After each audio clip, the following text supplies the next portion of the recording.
Good morning. Welcome, welcome, welcome to the Unitarian Universalist Society of Schenectady. I'm Reverend Lynn, Gardner, and this is Reverend Wendy Bartel, and we have the honor to serve as the co-ministers of this congregation. In Unitarian Universalism, we welcome individuals and families who have a variety of identities, theologies, and perspectives. If we haven't met yet, please stop by and introduce yourself after the service today or next week, because we hope that you'll find a religious home here and return. We strive to honor folks' pronouns, so feel free to share those with us if you'd like. The pronouns she, her, or they, them fit when referring to me in the third person.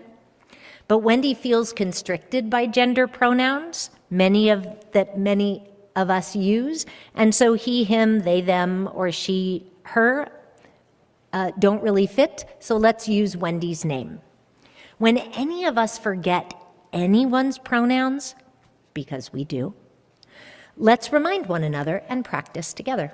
It's good for our brains to practice new things, even if sometimes we can feel a little embarrassed in the moment when we make a mistake. And now, let us settle more fully into our seats for our worship service, intentionally and attentionally receiving the gift of our next breath.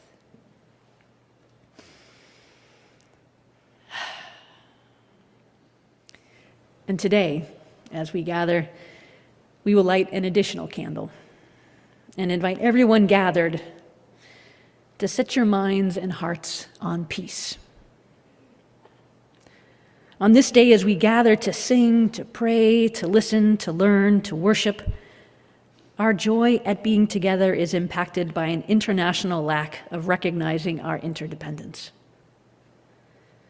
the failure of diplomacy, the utter inadequacy of so-called leaders all over the world to imagine a better way to coexist together, and instead turn to weaponry, force, and violence over their own people and against other nations.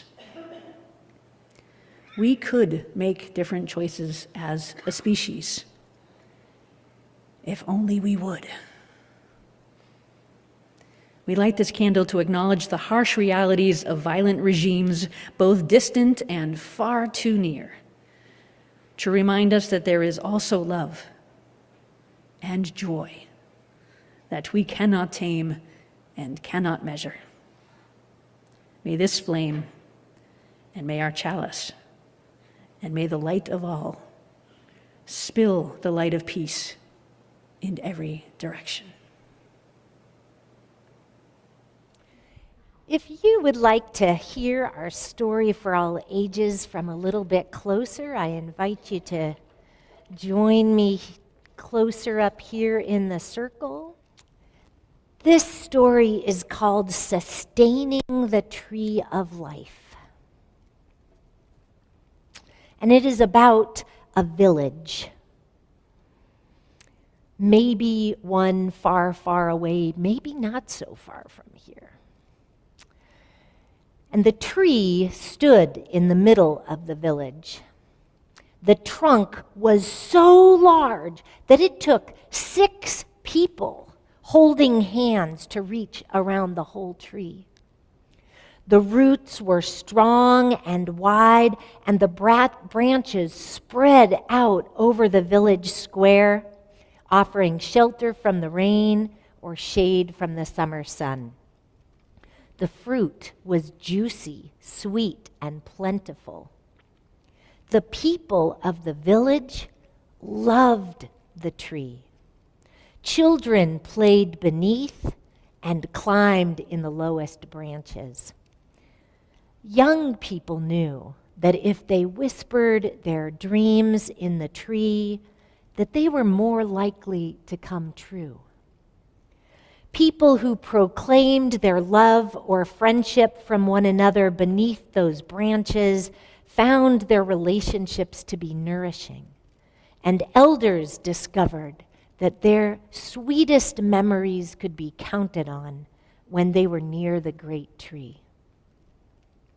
The tree had been witness to so much, and when the breezes blew through the leaves, one could hear echoes of generations, laughter, conversations, dreams, prayers, and songs.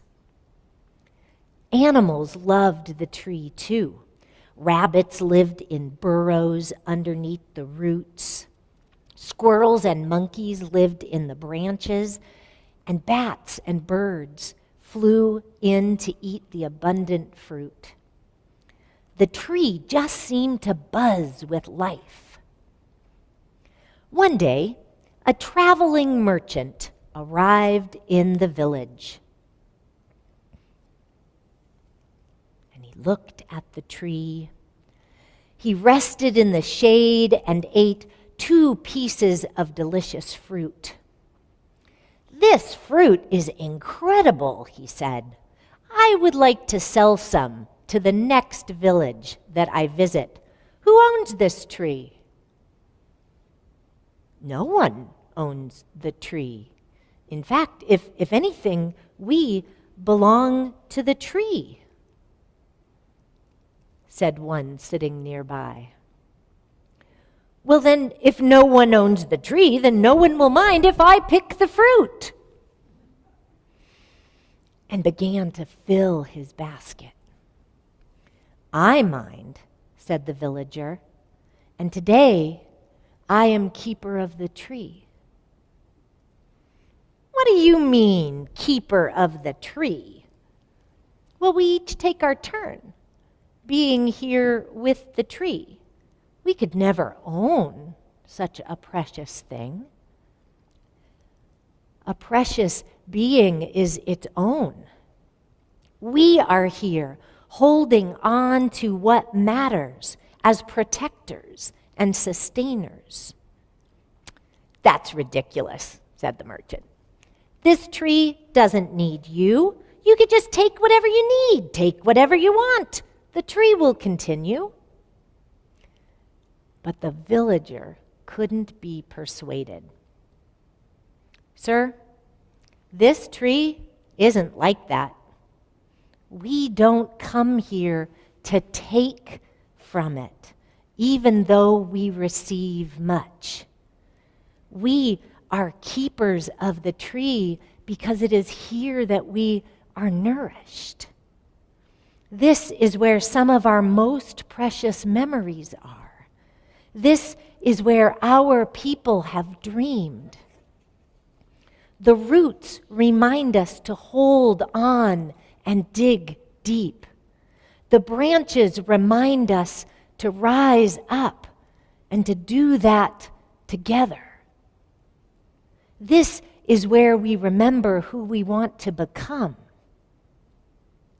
"Well," said the merchant, "you may think that this tree is very special, but it still doesn't need you to sit with it. That's preposterous." "Ah," replied the villager, "the tree itself may not need me, but what of others who come by? Just this morning, I was able to sit with a woman whose heart was heavy with worry. Had I not been here, she would have had to carry that weight alone. And this afternoon, a tired couple came by, and they sat with me and rested. And they said they had been looking for a place just like this. And then an elder came by, and we watched and listened to the birds in the branches together. And now you are here, and you were confused about what the tree is and how to be with the tree. Imagine if you had arrived and not found anyone here to talk with. You might have continued to think that this is all about you. But luckily for you, I'm here to let you know that when we care for this tree, for the tree of life, my friend, it becomes about so much more than any one of us. And the traveling merchant sat for a while in the shade, thinking about these ideas that felt new and a little uncomfortable, a little challenging. And as the sun went down, he picked up his bag and headed out of town, whistling a tune that he hadn't remembered for a very long time. And on his way, he shared a smile with each person that he met, his heart feeling strangely light and joyful. And the people of the village, they continued to sustain the tree, to care for one another, to share their gifts with grace and gratitude, and to hold on, dig deep, and rise up together. May it be so for each of us. Recently, the cousins in my family have had a couple conversations on Zoom. We've checked in about how each of us are doing and also reminisced a bit and shared some memories of the past. As the youngest cousin in my generation, I've always enjoyed hearing about the adventures and misadventures of people that I love and getting to learn about family members when they were younger. The stories remind me of who I come from and help me put my 60 years in perspective of a much longer river of time. Likewise, as we consider what is needed for and from Unitarian Universalists right now in 2026, it can be helpful to look back and learn from this congregation's 125-year history. With all the turmoil in the world and with so much that is rapidly changing and unknown, there is an instinct and a need to just hold on, to protect and hold on to what matters most.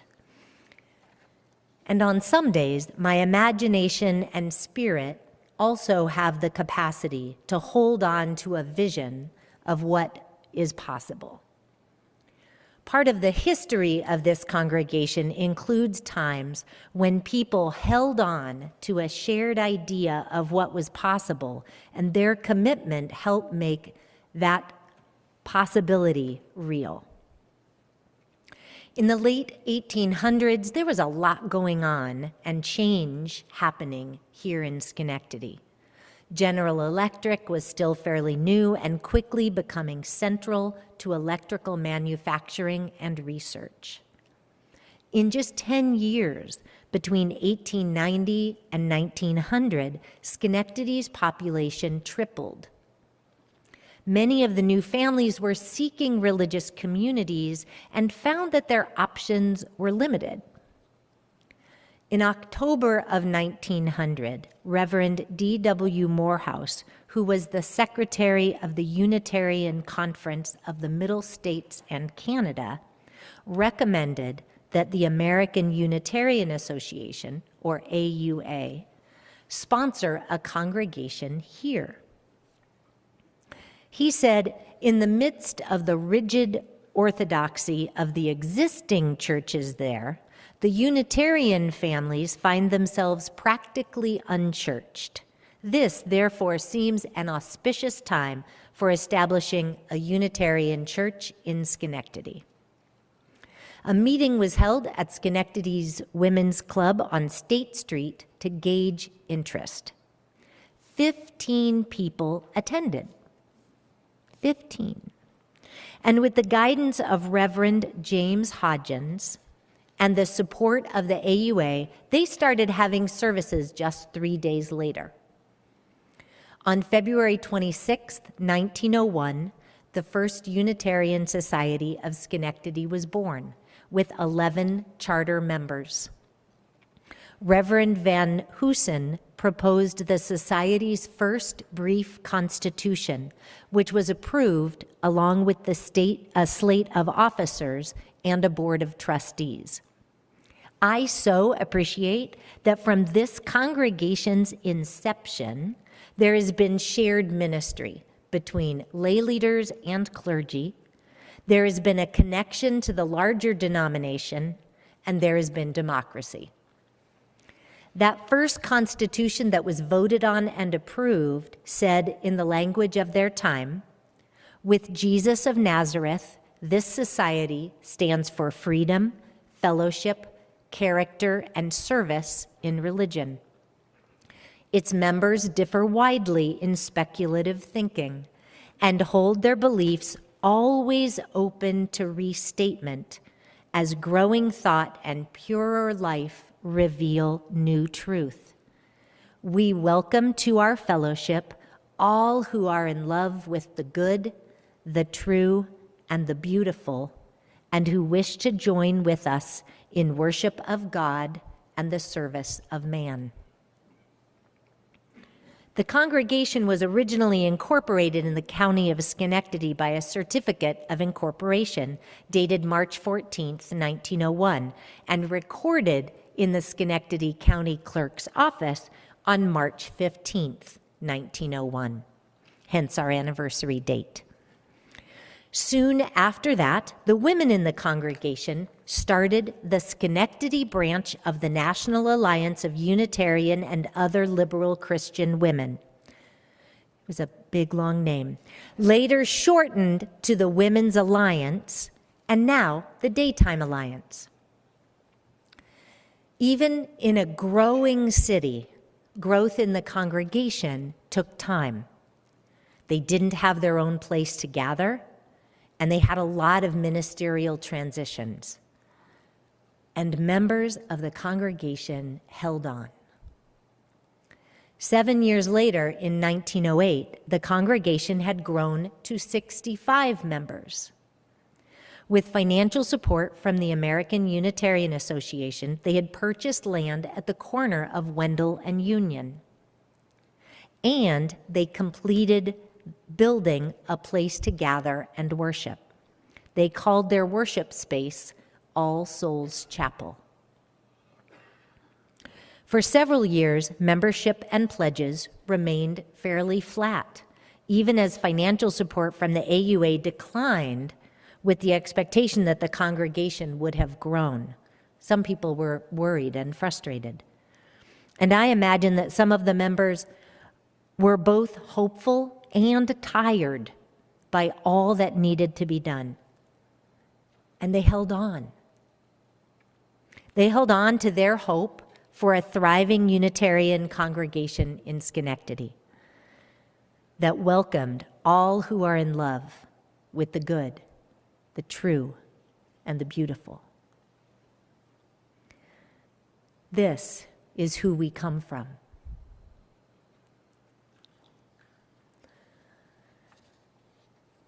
But they didn't just hold on. They also dug deep. They dug deep into their time, showing up for worship, for meetings, for music, for learning. They dug deep into spiritual practice, attending Bible classes offered on Sunday nights. They dug deep into their commitment to generosity as a congregation.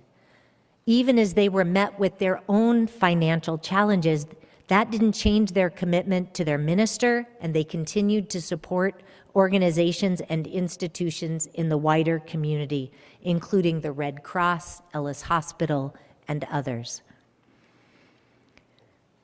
And between 1911 and 1913, the congregation grew from 65 to 101. Then they held on through the horrors and losses of World War I, the Great Depression, and more. Our history includes people who chose to hold on to what mattered through incredibly difficult times.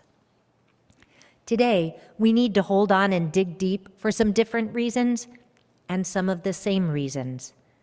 We are here because Schenectady and the surrounding communities need a liberal religious community that welcomes people with many identities, backgrounds, and theologies. In 1961, when the two denominations, the American Unitarian Association and the Universalist Church of America, after many years of pondering, grappling, and finally writing agreements and promises, merged or consolidated, as some prefer to call it. 1961 also happens to be the year that this building was built. And through generations of folks have cared well for it, pledged as they were able, and the building is starting to show its age. And so we are digging deep into what it means to be good stewards of this building, as well as our shared financial resources. UUSS member Mimi Katz, who also grew up in this congregation, is helping the board to apply for a grant to possibly help UUSS rise up to these challenges. And stewardship season, especially in these tumultuous times, reminds us of how much we need one another, how much more we can do when we act together.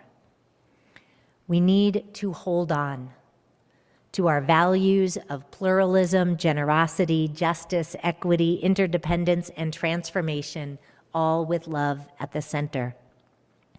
We need to dig deep into practices that allow us to make those values real and lived out in our own lives and in the wider community. And empowered by love, we will rise up, because that is what love calls us to do, to rise up for what is good and true and beautiful. And because we know that we are interdependent and that my liberation is bound up with yours and all of life, let us rise together. May it be so. Amen, and blessed be.